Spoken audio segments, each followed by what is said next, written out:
chers camarades, toutes les camarades femmes,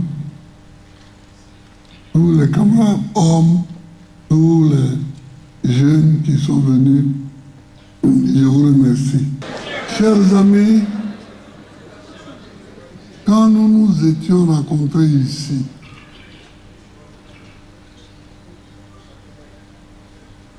en août de l'année dernière, j'avais dit que il fallait qu'on tienne un congrès extraordinaire parce que j'aimais pas trop donner les cours et en recevoir. Mais quand on rencontrait sur son chemin un obstacle, il y avait plusieurs manières d'éviter l'obstacle. Et je vous avais proposé d'éviter cet obstacle-là en le contournant. On l'a contourné, je me rends compte qu'on a bien fait de le contourner.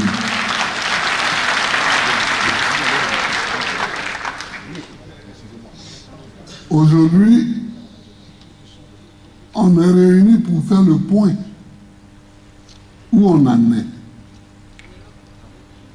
Où on en est.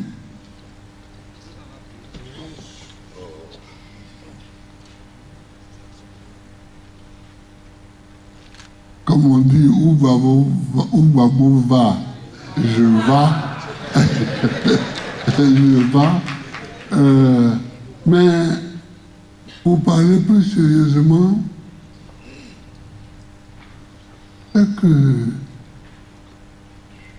quand on a fait ce congrès, excusez-moi, je vais d'abord saluer nos camarades du Cameroun. Nos camarades du Cameroun,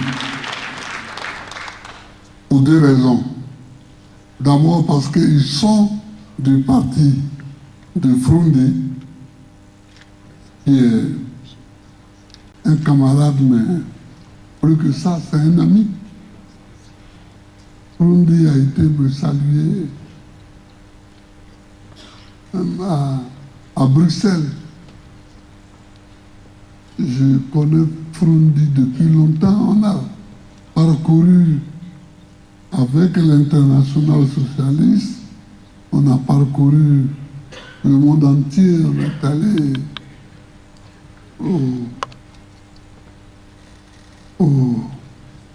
en Turquie, en Belgique, à Oslo, en Angleterre, à New York, où on est parti partout. Partout. Même s'il y en a qui feignent aujourd'hui d'oublier ça, mais ils ne peuvent pas oublier. Ils ne peuvent pas oublier. Mais Frondi n'a pas oublié. Il ne peut pas oublier parce qu'il est africain. Et je voudrais les saluer d'abord parce qu'ils sont du parti de John Frondi. C'est lui qui m'a fait connaître le Cameroun. Ils avaient un congrès, il m'a invité. C'est comme ça que j'ai découvert le Cameroun. Mais ensuite, parce qu'ils sont Camerounais.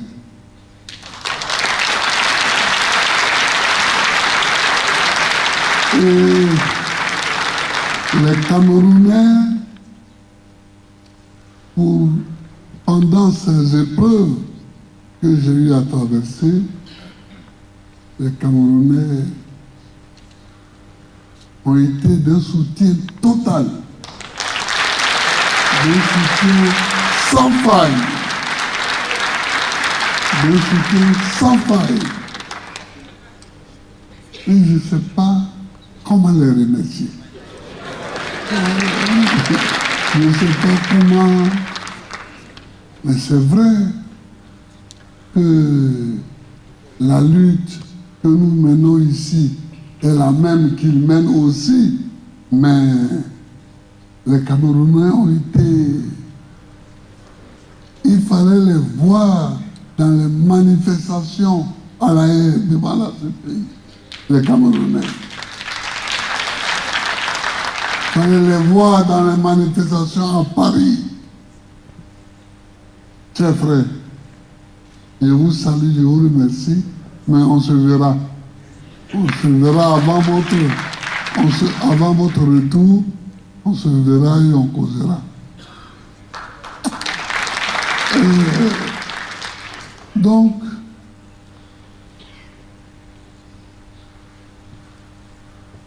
on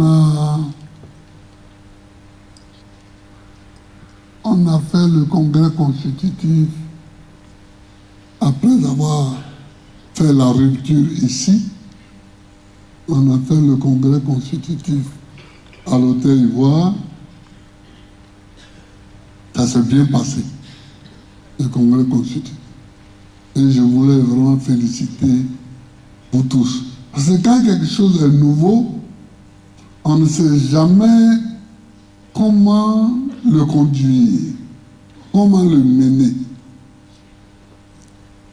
Congrès constitutif, d'abord, qui allait venir?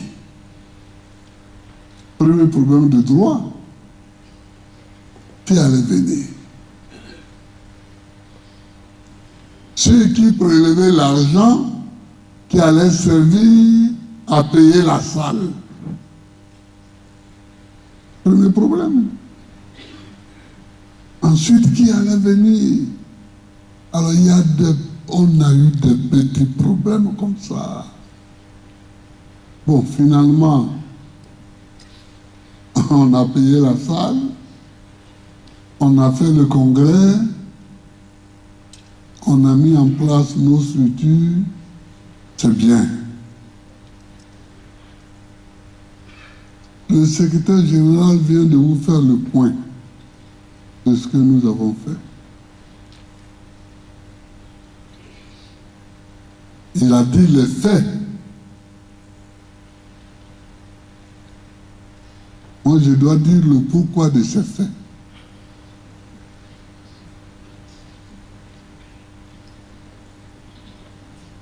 Pourquoi, alors qu'on ne faisait pas auparavant dans l'ancienne partie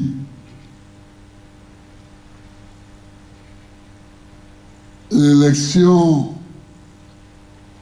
des secrétaires de comité de base, pourquoi cette fois-ci on s'acharne à faire l'élection des secrétaires généraux des comités de base? Parce qu'il n'y a pas de demi-démocratie. Il n'y a pas de demi-démocratie. Ou bien on est démocrate, ou bien on ne l'est pas. On ne peut pas avoir dans un parti les uns et les autres, et etc. Non, non, non. Dans un parti, on est tous logés à la même enseigne. Si les fédéraux sont élus démocratiquement, les secrétaires de section doivent également être élus démocratiquement et les secrétaires de comité de base doivent l'être également. Nous nous sommes bonifiés. Nous avons décidé de mettre les élections à tous les niveaux. de désignation.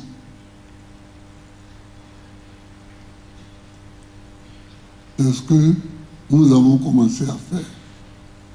Alors évidemment, comme on n'est pas habitué à cette pratique en Côte d'Ivoire, ça nous a créé quelques problèmes. Ah non, ici, non, non, mais on commence à s'habituer.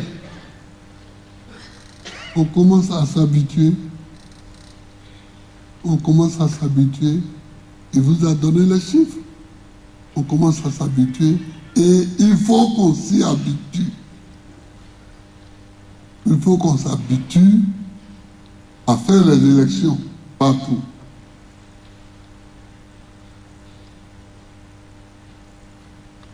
Comme ça, demain, ceux qui vont vouloir être députés, ceux qui vont vouloir être maires, ils ne seront pas surpris par le fait électoral. On va lui dire, mais tu veux être député, d'accord? Va être candidat. Tu seras élu ou tu ne seras pas élu.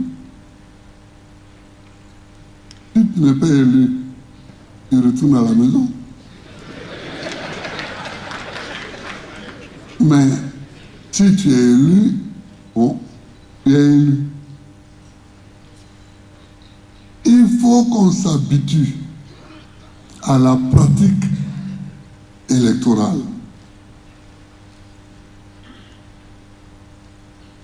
Donc, pour toutes les structures de base, il faut qu'on s'habitue aujourd'hui.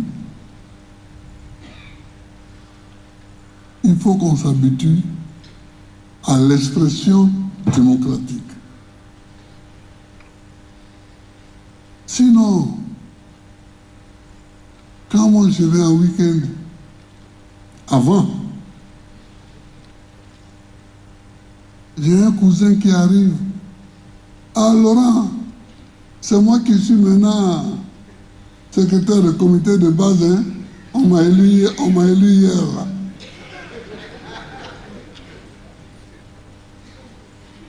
Tu ne sais pas comment on l'a élu. Mais lui, il t'annonce qu'on l'a élu. On l'a élu hier.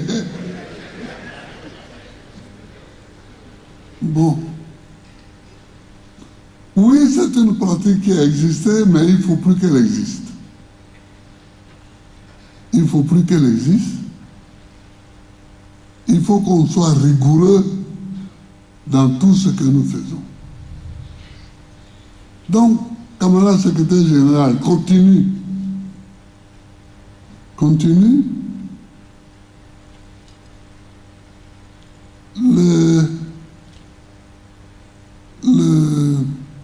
La commission électorale doit elle aussi veiller à continuer. À continuer à organiser les élections. Il faut que notre parti soit un laboratoire où nous donnons aux Ivoiriens l'habitude de la démocratie, l'habitude de l'élection.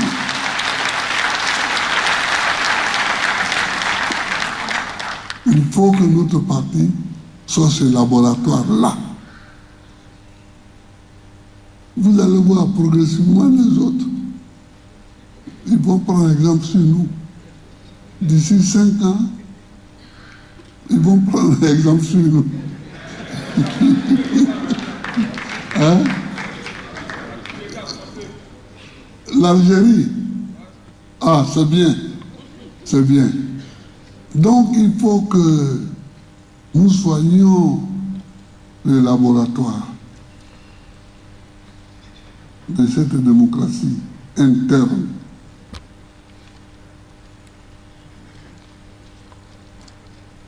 Mais il y a ce fait-là. Mais il n'y a pas que ce fait. Il y a beaucoup de problèmes qui nous encerclent et qu'il nous faut régler. Et qu'il nous faut régler. Mais tranquillement. Tranquillement.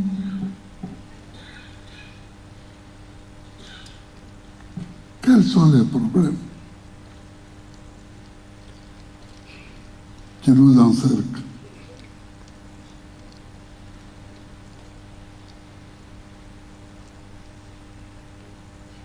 Les problèmes sociaux, oui. Tout à l'heure, on a cité le cas des étudiants que j'avais soulevé, et Dieu merci, le gouvernement m'avait entendu. Il ne faut jamais dire, quand vous êtes en politique, oh, ce problème-là est trop évident, ils vont voir ça, donc c'est même pas la peine d'en parler. Non, hein. Il faut en parler.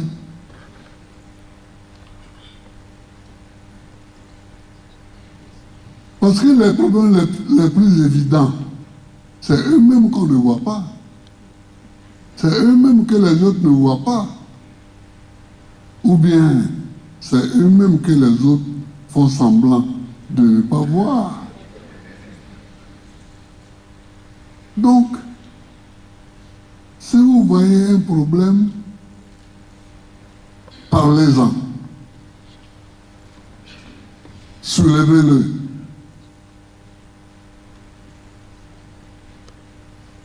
Si vous avez la chance,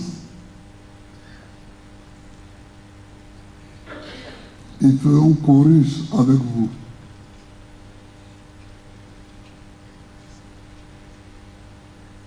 Si vous n'avez pas de chance, ils ne vous entendront pas. Ou bien alors,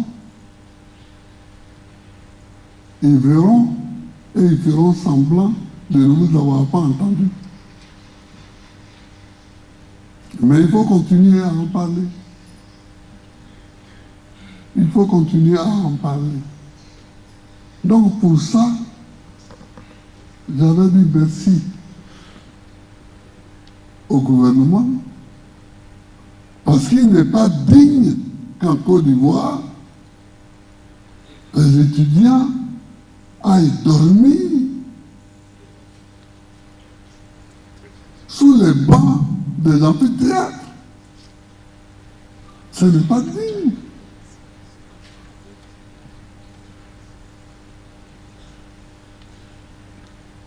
Ce n'est pas digne. Pour cette université-là, non, on ne pouvait pas se taire. Et on ne peut pas se taire sur ça. Nous sommes nombreux à avoir fait l'école là. Mais si nos aînés avaient vécu comme ça, si nous-mêmes avions vécu comme ça,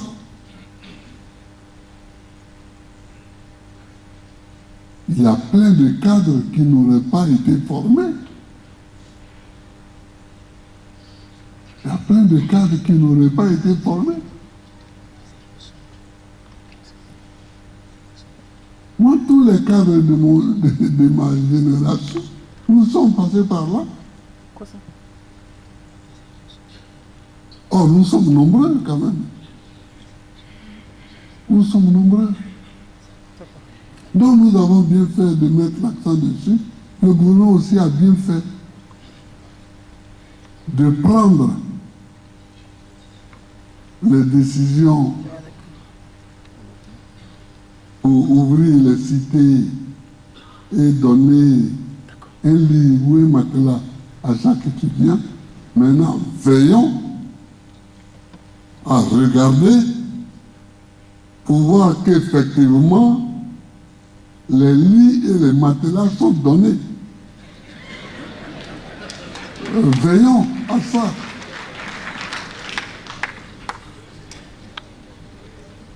Moi, j'ai peut-être une réaction de père, mais mon fils Michel, qui est aujourd'hui député, vous voyez où on peut aller. Quand il était étudiant dans cette université, il était cambodgien. Maintenant, on dit qu'ils sont du Kosovo. Maintenant, ouais, ils sont des Palestiniens maintenant. Sinon, Michel était cambodgien. C'est-à-dire que, bon, il s'est débrouillé avec ses copains. Et le soir, il allait dormir dans la chambre de quelqu'un. Ils étaient 3, 4 ou 5.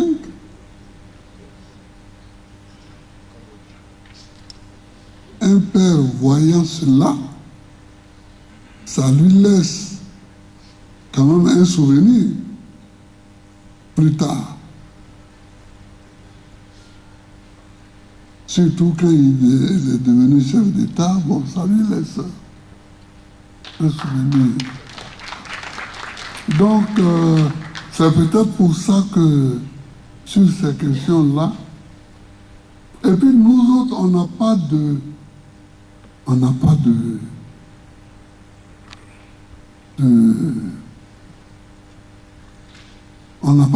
d'alternative que les chambres de cité.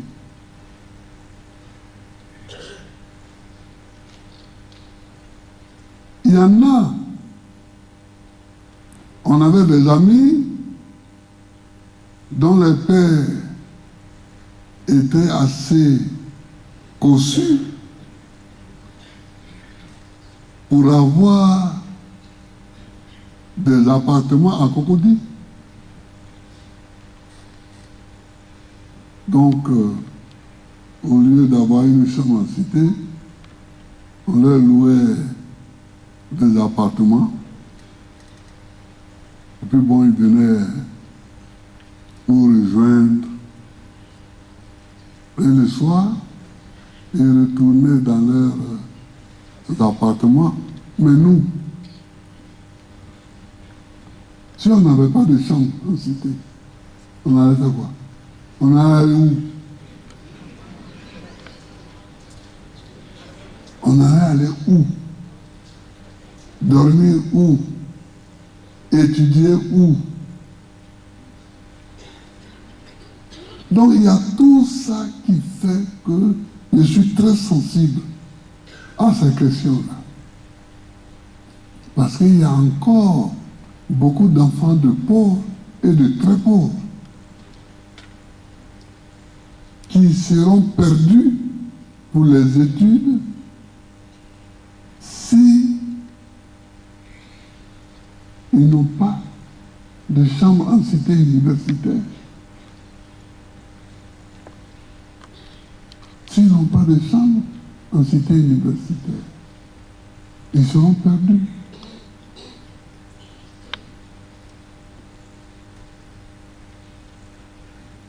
Et puis il y a les libertés. Il y a les libertés. J'avais parlé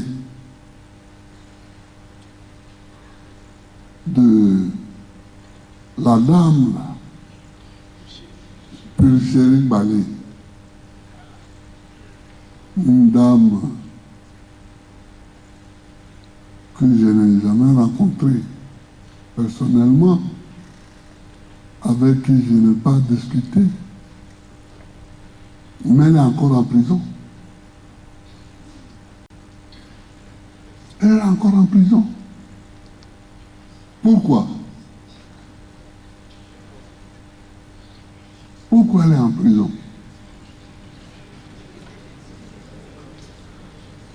Il faut poser des questions et chercher à obtenir des réponses. pourquoi cette dame est-elle encore en prison? Une dame qui milite. Parce que la vie est chère, parce que ceci, parce que cela. Pourquoi est-elle en prison?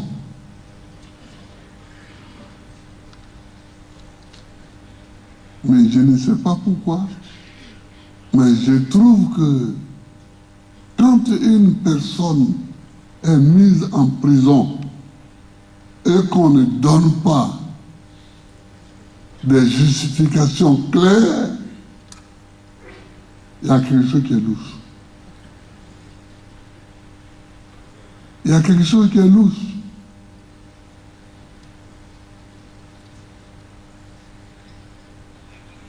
Il y a quelque chose qui est louche.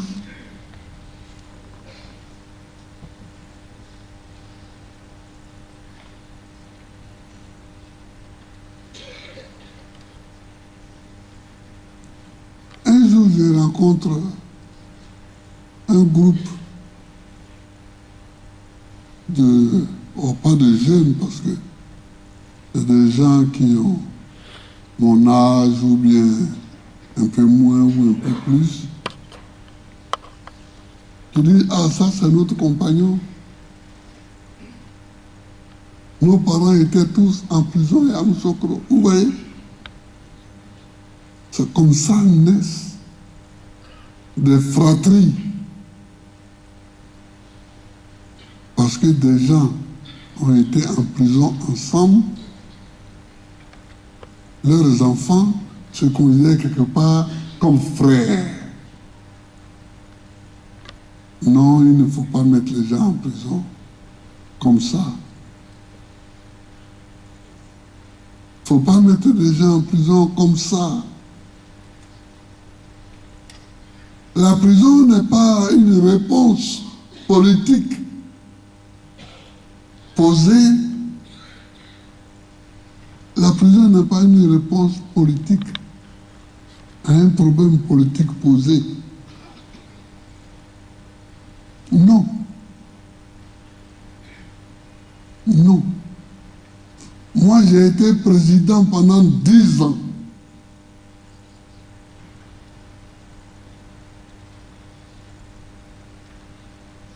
Qui j'ai mis en prison pendant 10 ans? Qui j'ai mis en prison pendant 10 ans? Parce que c'est ça, c'est là le problème. Vous arrêtez quelqu'un, vous voyez quelqu'un, bon, vous l'arrêtez, vous le mettez en prison. Pourquoi? Mais parce que vous n'êtes pas d'accord? Oh, mais dans la vie, là, quand vous marchez dans Abidjan, les gens avec qui vous n'êtes pas d'accord sont nombreux. Oui. Les gens avec qui vous n'êtes pas d'accord sont nombreux. C'est pour ça vous devez mettre des gens en prison. C'est que vos prisons vont être remplies vite. Hein. Vos prisons vont être remplies. Non, il ne faut pas mettre les gens en prison.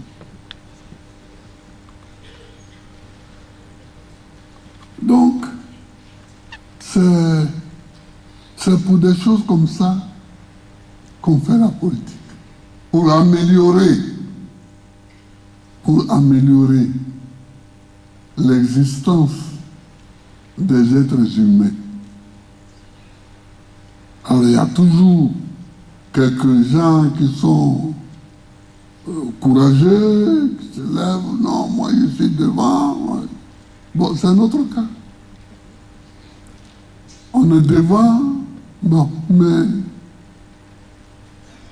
ça ne veut pas dire qu'on est plus juste que les autres. Mais au moins, on parle plus que les autres. Nous, on parle plus que les autres. Et on n'est pas d'accord quand on met les gens en prison comme ça. Et on le dit. Et il y a beaucoup qui sont d'accord avec nous, mais qui ne le disent pas.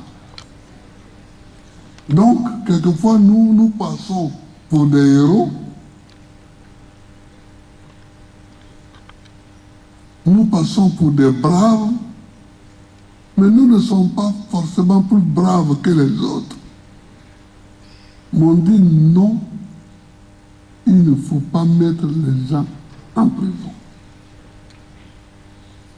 J'avais depuis que je suis venu, sortant de prison moi-même, je demande qu'on libère les prisonniers. C'est logique. Oui, je sais que la prison n'est pas bonne. D'où je viens. Je sais que c'est pas bon. Donc, je ne veux pas que quelqu'un soit dans des conditions qui ne sont pas bonnes. Mais sur ce point-là, je ne sens pas trop entendu. C'est vrai qu'on a libéré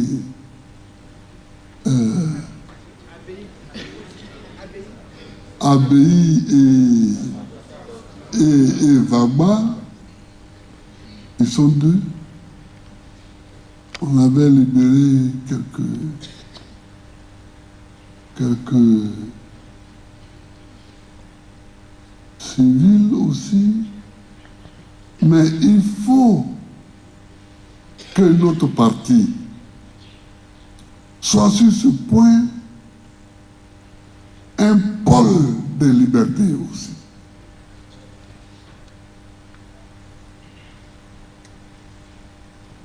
Et que nous réclamions la libération de ceux qui sont en prison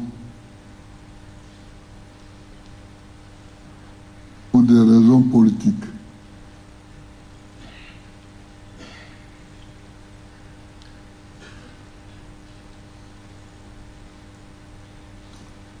Au temps de Périclès, les Grecs ont formalisé le débat politique, c'est-à-dire l'échange de contradictions, c'est-à-dire l'exposé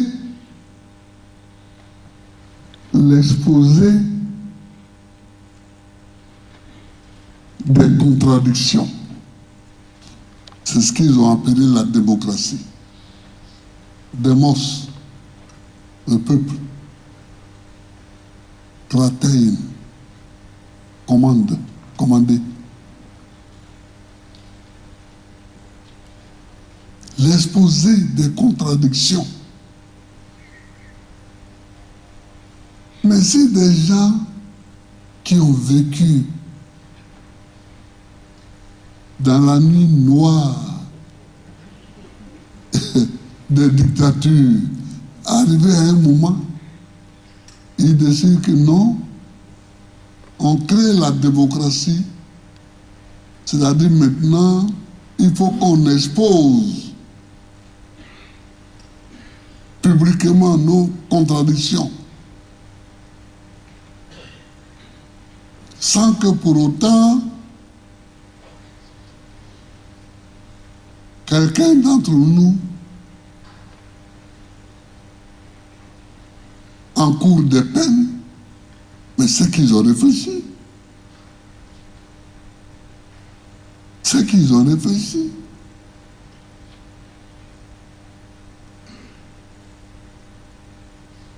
Celui qui n'était pas d'accord avec moi, je le mettais en prison. À un moment donné, j'ai dit non.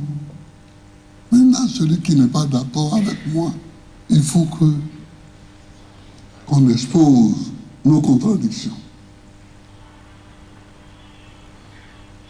Et ça a quitté la Grèce, ça a atteint Rome.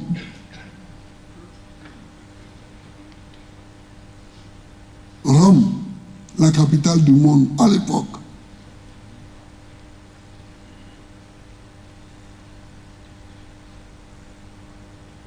Et ça continue jusqu'à aujourd'hui. Ça atteint le monde entier. C'est qu'il y a du bon dedans. Comment nous, les Africains, nous sommes fabriqués pour trouver que non, là, c'est pas bon. Alors que nous voyons que les autres prospèrent avec ça.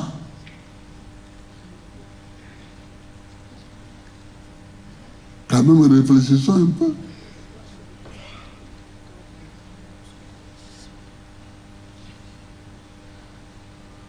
À part 2 ou 3 pays, la plupart des pays les plus puissants du monde exposent publiquement leurs contradictions.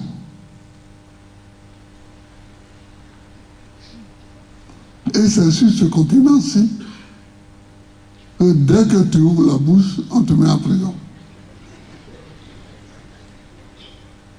Quand même, ayons honte.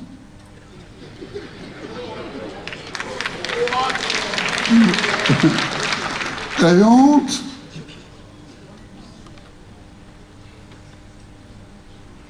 Donc, je m'inscris toujours en faux contre cette idée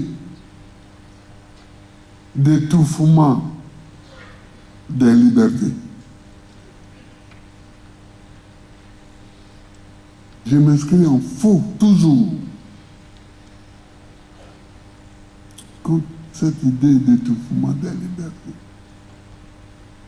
Moi, en force d'étouffer mes libertés, on m'a rendu grand et célèbre.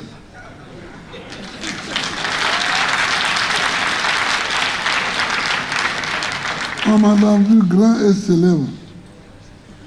Mais je dis, je ne suis pas d'accord. Tu m'arrêtes, tu me mets en prison. Mais je continue de dire là-bas que je ne suis pas d'accord. Bon. Tu vas faire quoi?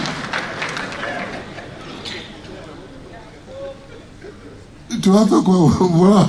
Je vois un mani sur mon écran. Un jour, je causais avec un mani au téléphone. Il me rendait compte des activités du parti Abouaké. Il était responsable du parti Abouaké. Donc je cause avec lui, il me rend compte. Et puis il me dit, Laurent, attends, hein, parce que je vois des gendarmes venir là.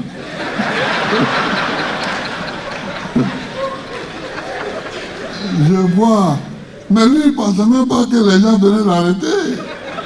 Il dit, je vois des gendarmes venir là, peut-être qu'ils viennent me rendre compte d'un problème. J'ai dit, bon, ben, écoute, je vais raccrocher. Quand tu auras fini de discuter avec eux, tu me rappelles. Il dit, ok. On raccroche. Je ne vois plus Amani. Il ne m'appelle pas. Ah, 30 minutes, 40 minutes après, je rappelle là-bas. Et il y avait quelqu'un au siège là qui dit, hé, si c'est Amani, ils l'ont arrêté, hein. Ils l'ont arrêté, ils sont partis à lui. Oui. Ça n'a pas empêché Amani d'être ministre.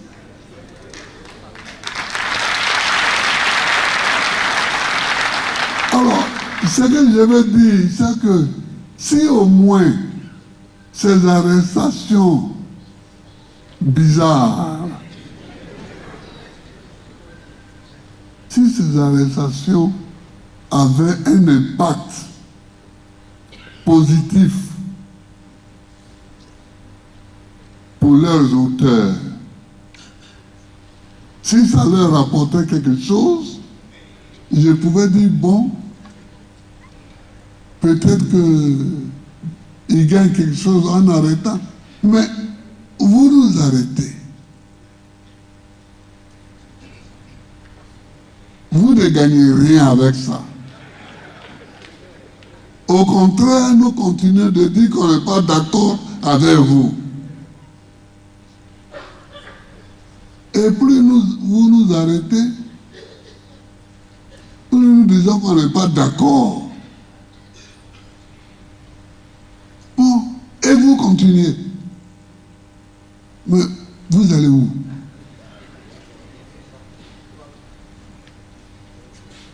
Donc, mes chers amis, il faut qu'on s'arme. Il faut qu'on s'arme pour la démocratie, pour la lutte pour la démocratie. Il faut qu'on prenne courage.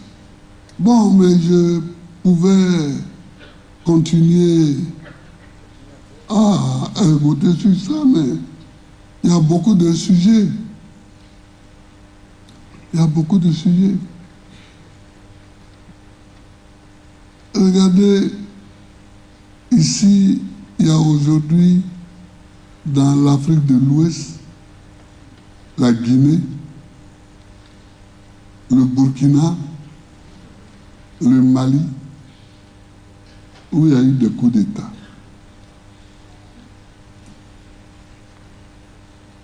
Mais ce sont 3 pays francophones.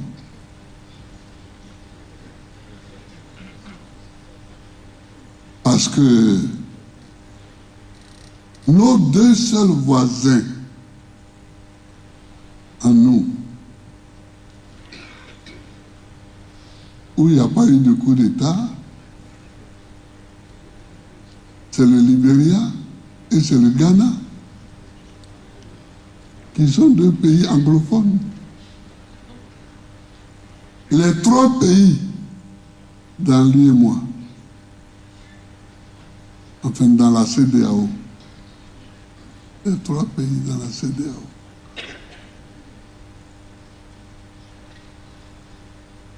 Où il y a eu des coups d'État, c'est des pays francophones, mais il faut que la francophonie s'interroge. Pourquoi nous, francophones, nous sommes sujets au coup d'État? Pourquoi?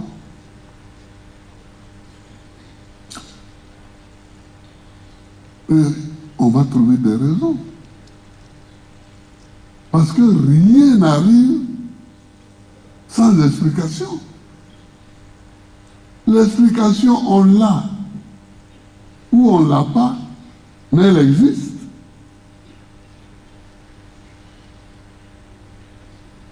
Elle existe.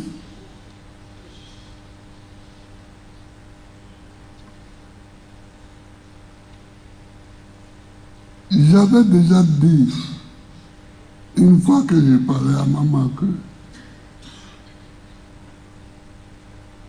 le coup d'État militaire existe, mais il y a aussi le coup d'État civil. Il y a aussi le coup d'État civil.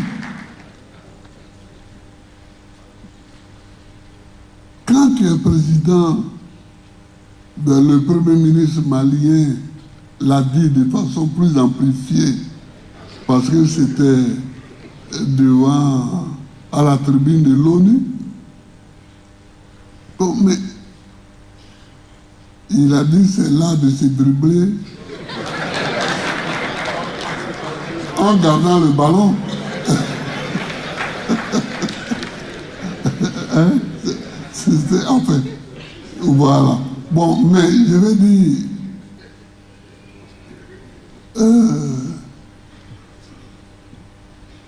tout ça, c'est des coups d'État. Tout ça, c'est des coups d'État.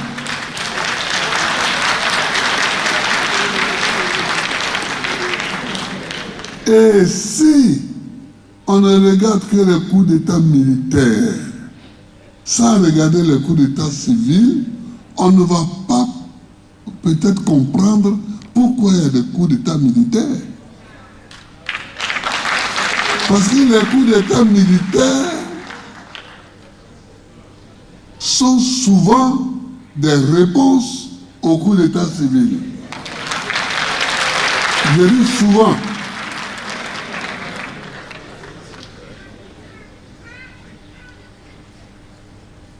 les coups d'état militaires sont souvent les réponses au coup d'état civil.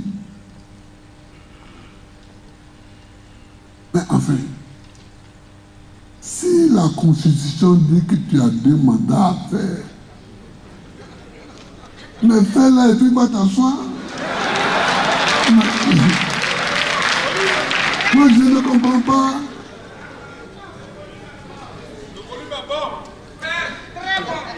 Hein?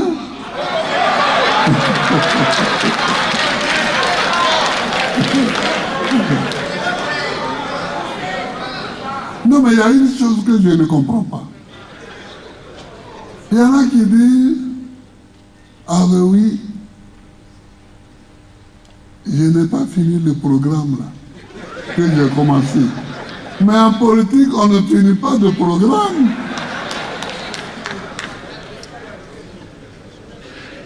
Parce que les programmes que vous concevez avant d'arriver au pouvoir, quand vous les mettez en pratique, leurs conséquences, et leurs conséquences, et leurs conséquences, c'est long.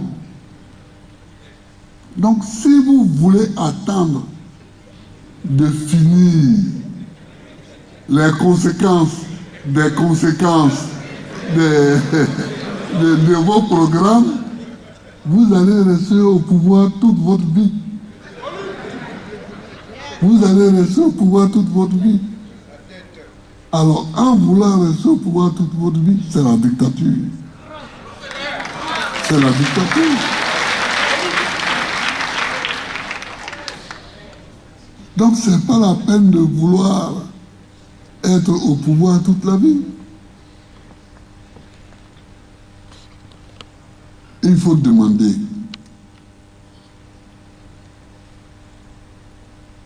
à Assimi Goïta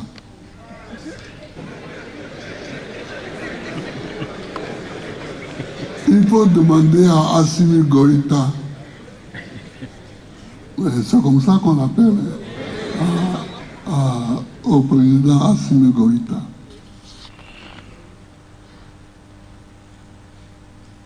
de penser à sa fraternité d'armes avec ceux qui sont en prison là-bas, que certains appellent des soldats, que d'autres appellent des mercenaires. Bon, nous, on n'a pas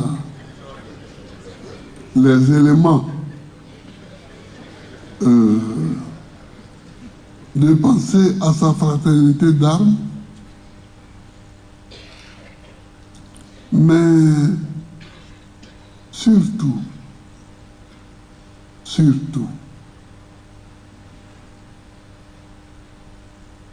il faut que le président Gnassingbé fort du Togo, qui est accepté comme médiateur par les uns et par l'autre, il faut qu'il redouble d'efforts et comprenne que ceux-là, comme je l'avais déjà dit, à un moment que ceux-là, ils sont des envoyés. Ils sont des envoyés.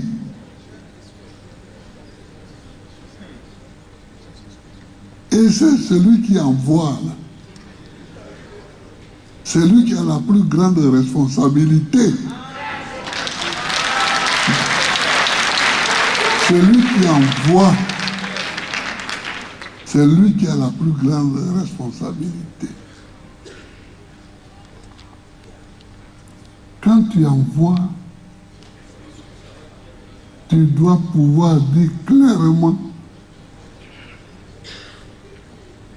si ça tourne au vinaigre. Pourquoi tu as envoyé un tel pour faire quoi? Dans quel délai?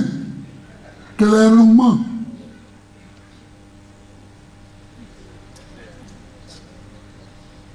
Donc c'est sur ça que je voudrais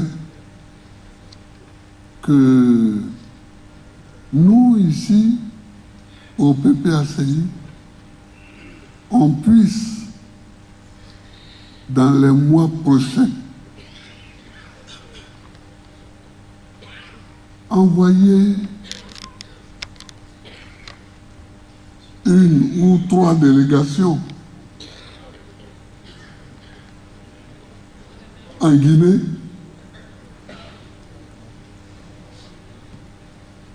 au Burkina, à Bamako, pour s'informer. Pour nous informer sur place. Pour nous informer sur place. Une fois, comme nous ne sommes pas, nous n'avons pas les manettes de l'exécutif. On ne peut rien faire d'autre. Mais au moins on comprendra. On comprendra ceux qui disent qu'ils sont mercenaires. On comprendra ceux qui disent qu'ils sont soldats. On comprendra les réponses des uns et des autres. Et puis, si nous pouvons,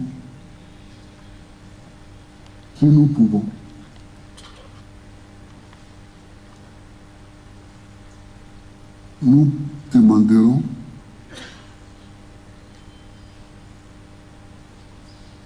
que celui qui est envoyé ne subisse pas un sort plus lourd que celui qui a envoyé. Voilà.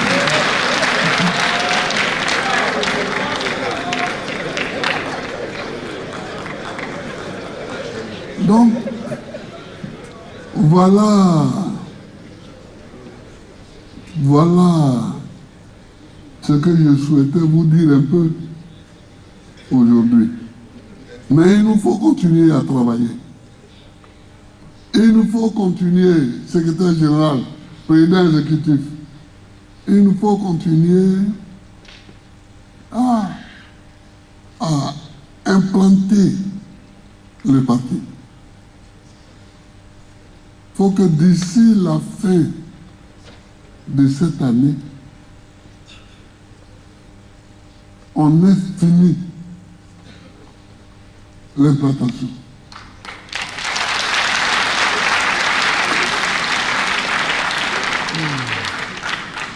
Il faut que d'ici la fin de cette année, on ait achevé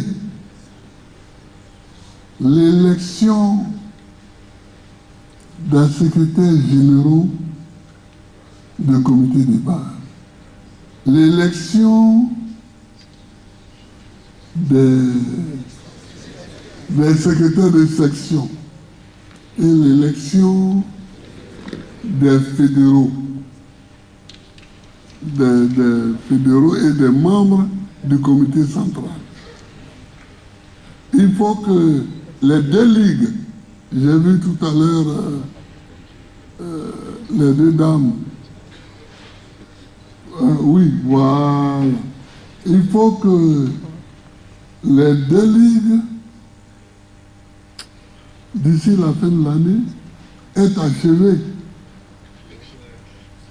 l'élection de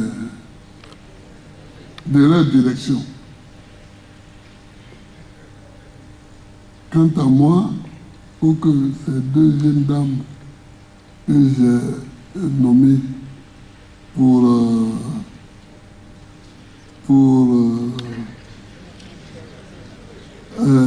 assurer l'intérim, elles ne resteront pas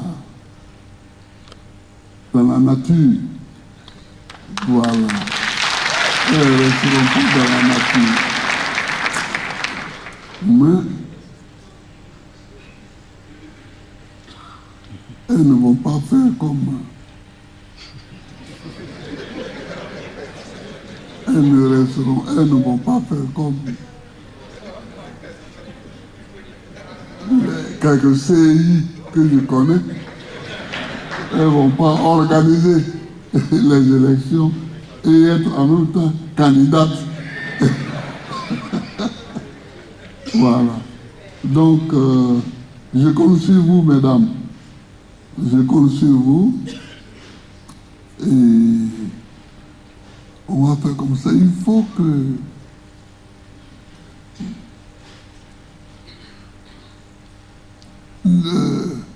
le député Ouénien, voilà, le vice-président, le président Ouénien, qu'il continue sa lutte pour notre intégration à la CEI.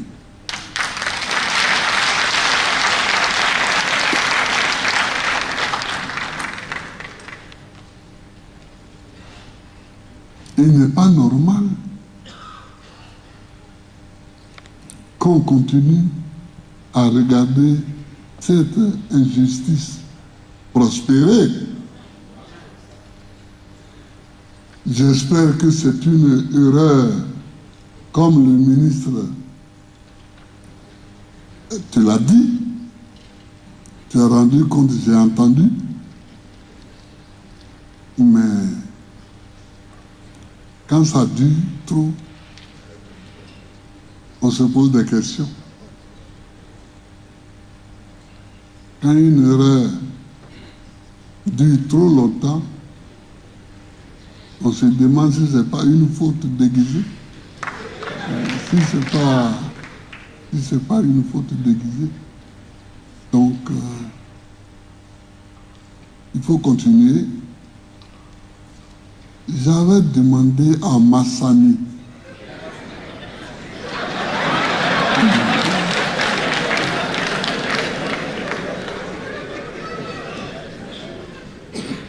de mettre sur pied une équipe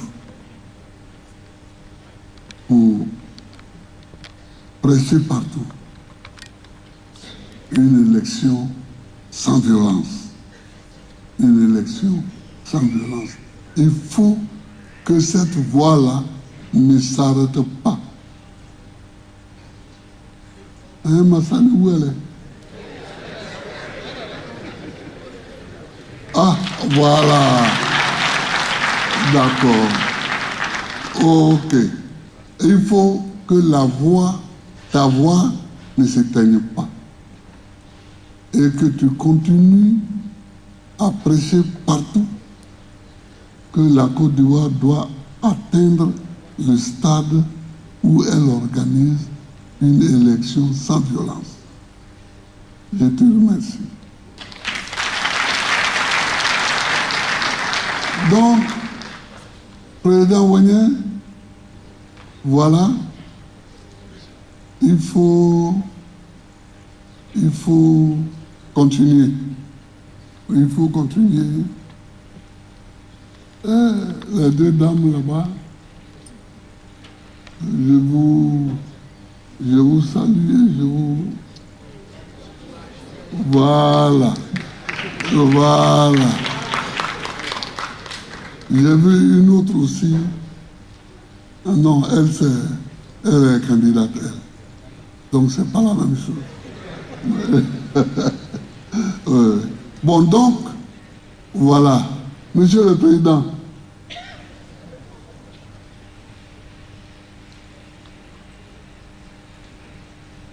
oui, ok. Monsieur le Président, Monsieur le Secrétaire général, voilà Voilà un ou deux mots que je voulais dire. Mais vous avez vu nos frères camerounais qui sont là.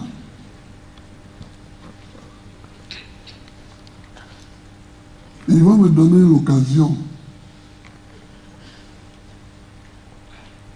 de dire un mot sur le panafricanisme.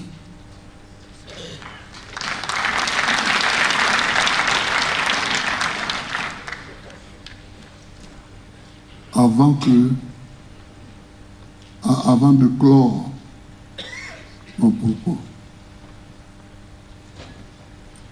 Moi, j'étais petit.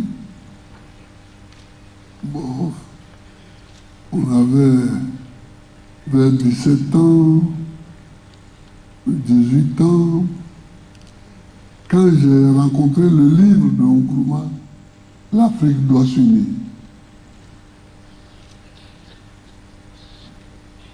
Et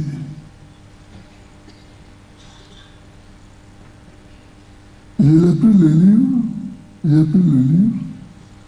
et je l'ai dévoré en quelques nuits, en 2 nuits. Mais après j'ai réfléchi, et c'est là que je me suis rendu compte que Nkrumah avait fait ses études aux États-Unis.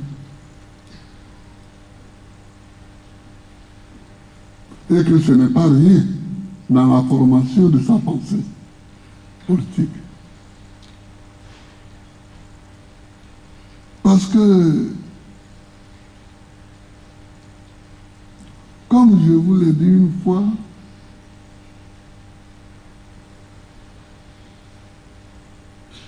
que je m'avais en Chine en visite officielle.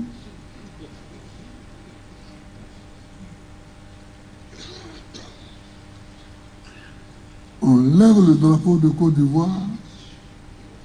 Je suis au garde à vous à côté du président chinois. On joue l'hymne national de Côte d'Ivoire et on joue l'hymne national chinois. Mais je ne suis pas un idiot.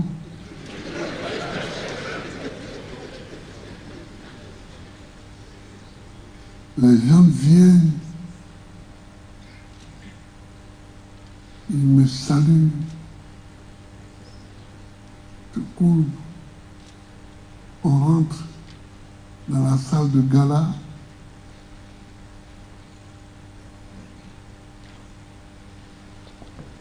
J'ai dit, il y a quelque chose. Les Chinois, 1,5 milliard d'habitants. Nous, en Côte d'Ivoire, on avait 20 millions d'habitants.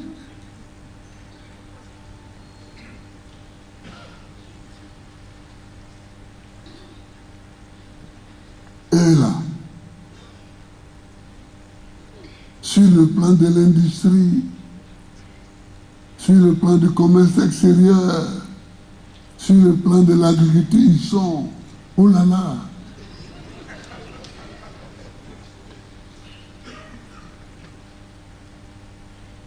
Mais les gens, ils me saluent. J'ai dit, d'accord, j'ai compris. J'ai dit, j'ai compris. Mais je ne suis rien. La Côte d'Ivoire n'est rien par rapport à la Chine.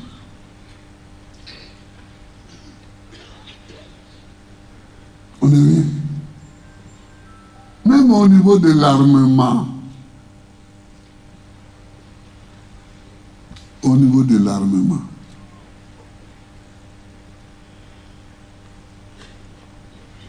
On n'a même pas le millième de ce qu'ils ont comme armement.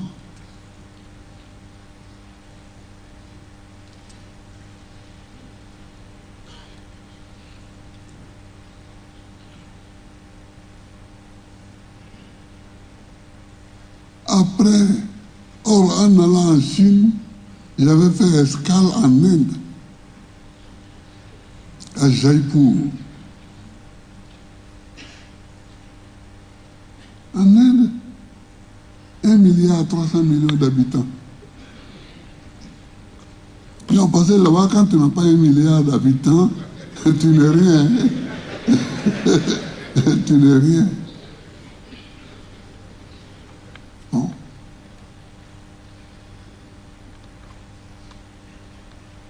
Vous voyez,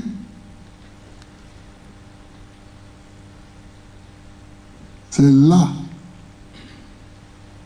qu'il faut que les États africains fassent attention.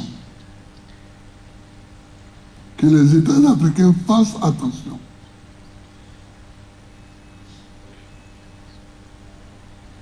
Regardez la Gambie. La Gambie, là.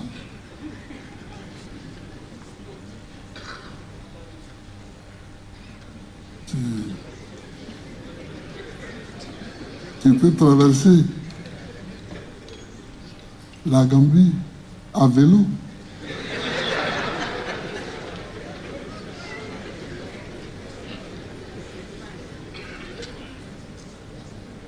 Mais c'est un pays qui a une voix à l'ONU.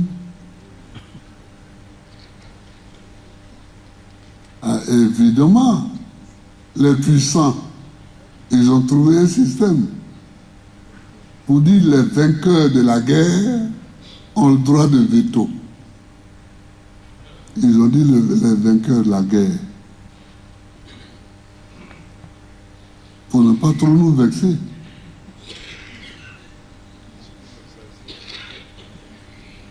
Mais les vainqueurs de la guerre, comme par hasard, c'est la Chine, les États-Unis, la France,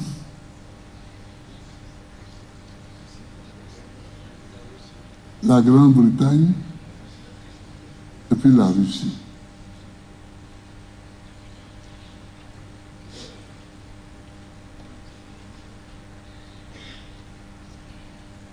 C'est ça.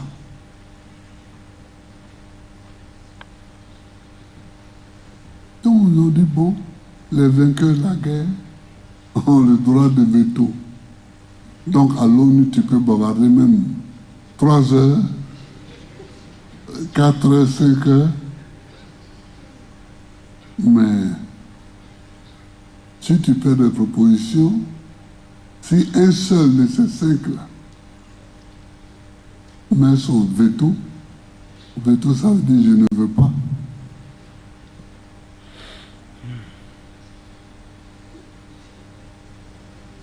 C'est rejeté. On retire purement et simplement son texte. Donc il nous faut faire des efforts pour qu'on puisse être capable,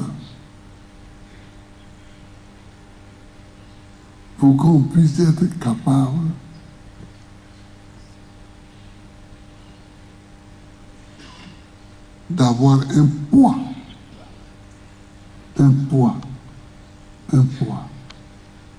Ici, la Côte d'Ivoire et le Ghana, nos 2 pays, nous avons 60% du cacao mondial. Nous produisons 60% du cacao mondial. La Côte d'Ivoire produit 40%. Le Ghana, 20%. On n'est même pas d'accord pour se mettre d'accord.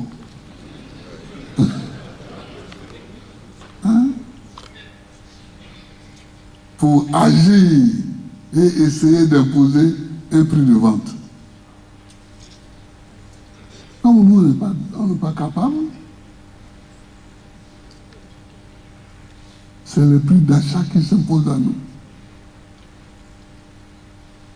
ceux qui achètent, c'est leur prix qui s'impose à nous. Alors que si la Côte d'Ivoire, le Ghana, le Cameroun se mettent ensemble sur le cacao,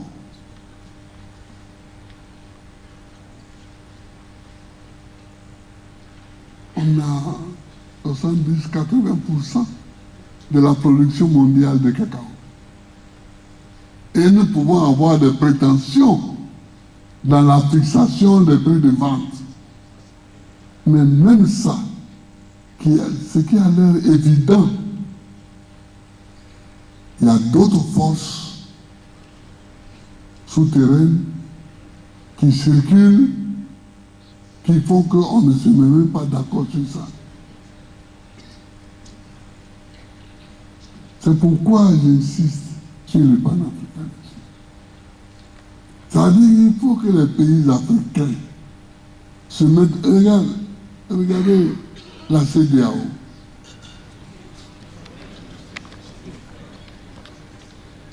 Au lieu de prendre des sanctions,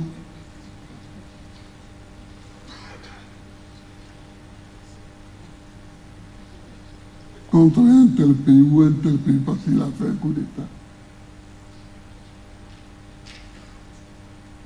on est quel État? On est quel État?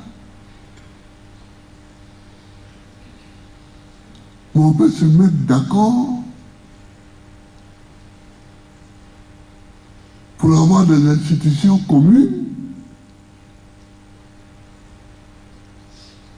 et faire une politique commune ou de l'agriculture ou de ceci ou de cela. Mais non. Mais non.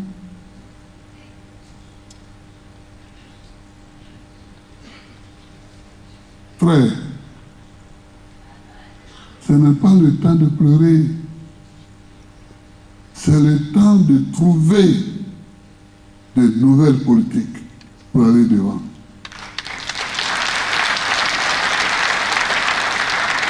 C'est le temps de se mettre d'accord pour aller devant.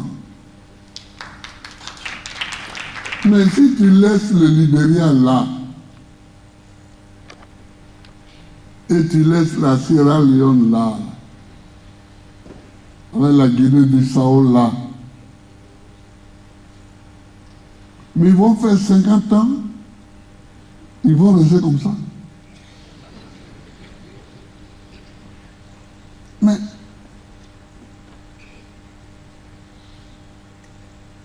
ils vont faire 50 ans, 100 ans, ils vont rester là.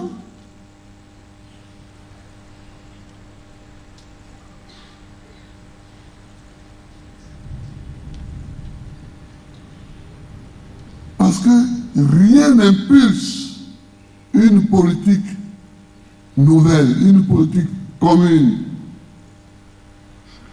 une politique agricole commune, une politique industrielle commune, une politique commerciale commune. Rien. Rien.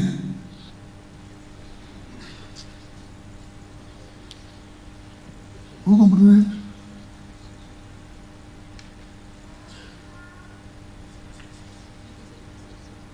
La ville de New York seule est plus riche que le Libéria.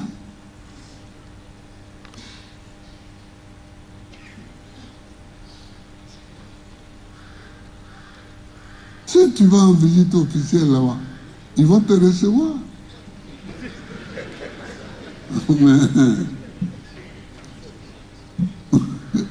Ils vont te recevoir, mais comment? Ils vont te recevoir comme on reçoit un roi nègre, quoi.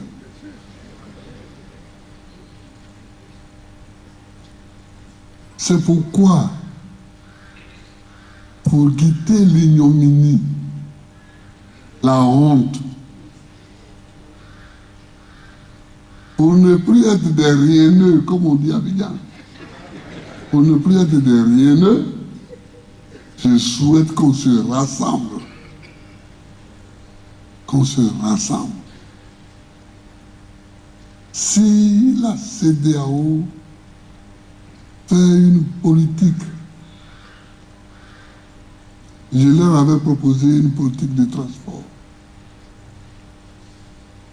Ils m'ont dit qu'ils étaient d'accord et que de la rédiger.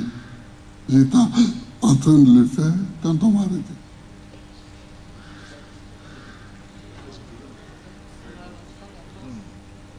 Oui.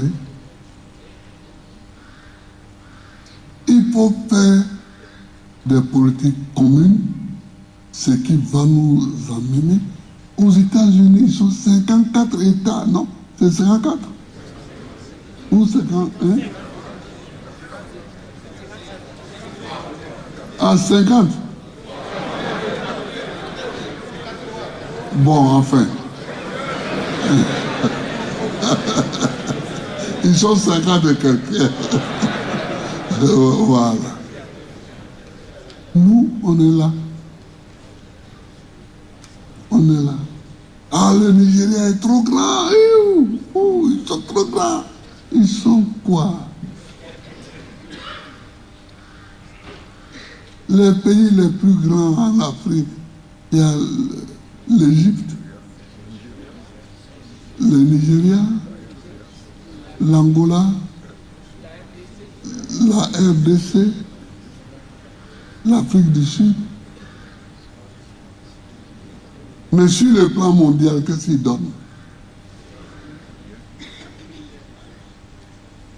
Pris comme ça individuellement.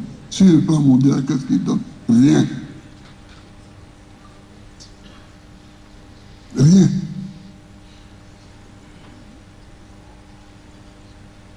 Camarades, réfléchissons. Il faut que nous allions résolument vers une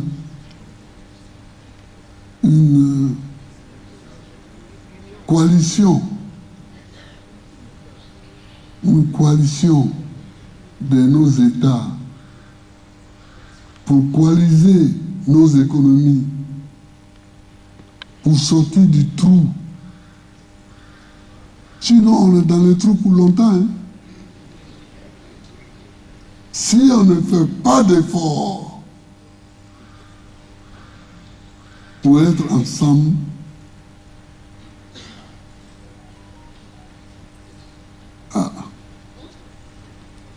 ça va être difficile. Évidemment, si on ne regarde que l'aspect politique, c'est plus facile de devenir président de la République de Côte d'Ivoire que de devenir président de la République de la CEDEAO. Si la CEDEAO devenait un seul pays, bien sûr. Mais qu'est-ce qui est le plus important? C'est que je devienne président de la République d'un pays, même en piteux état, ou bien que nous rassemblions pour devenir une puissance moyenne. C'est ça que je vais vous dire. Je vous remercie. Je vous remercie. C'est mon boy. Ben Théora. C'est mon boy.